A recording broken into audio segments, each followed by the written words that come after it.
We all love Guild Wars 2. We praise Guild Wars 2 for its proven staying power in the MMO sphere. But let's face it, the game is old. It's no wonder then that everyone's been clamoring for Guild Wars 3.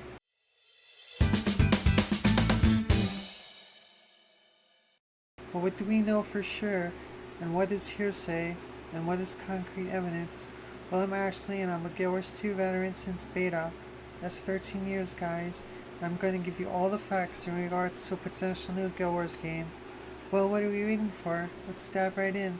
First of all, the elephant in the room. Will there even be a Guild Wars 3? The answer is most likely yes. While leaks and educated guesses have spread all over the internet, indicating that such a game is in the works, one thing I can tell you for certain from my experience as a Guild Wars 2 veteran is this: ArenaNet always delivers, sometimes to a fault. History has shown that whenever a large percentage of the game's player base gets behind an idea, ArenaNet caves in. This happened with nerfing the Skyscale grind. It happened with including pre-purchase rewards for expansions.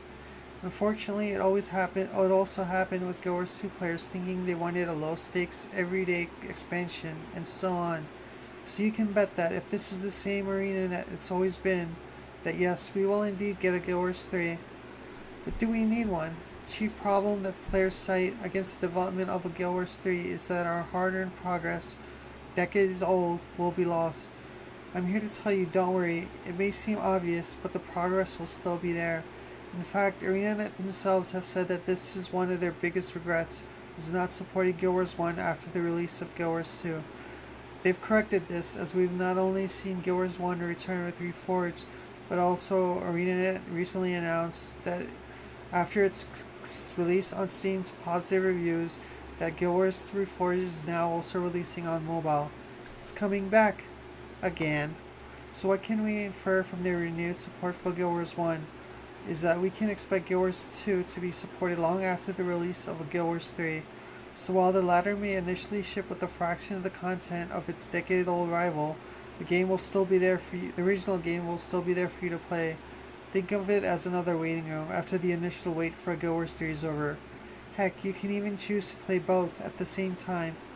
Now for another handy piece of information. Guild Wars 2 players are given extra rewards for their hard-earned time spent in Guild Wars 1 in the form of Wall of Monuments. So we can all expect Guild Wars 3 to do the same. Your achievements will net you a nice bonus when you use the same account for the next sequel. Finally, it tells us that ArenaNet would like to sell Guild Wars as a franchise as a whole and not just a one-off product.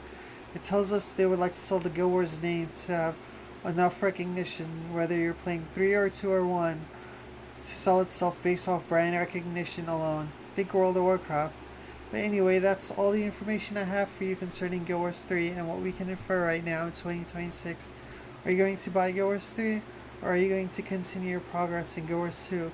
Let us know in the comments below, and don't forget to like and subscribe to my content. Thanks for watching and have fun in Tyria.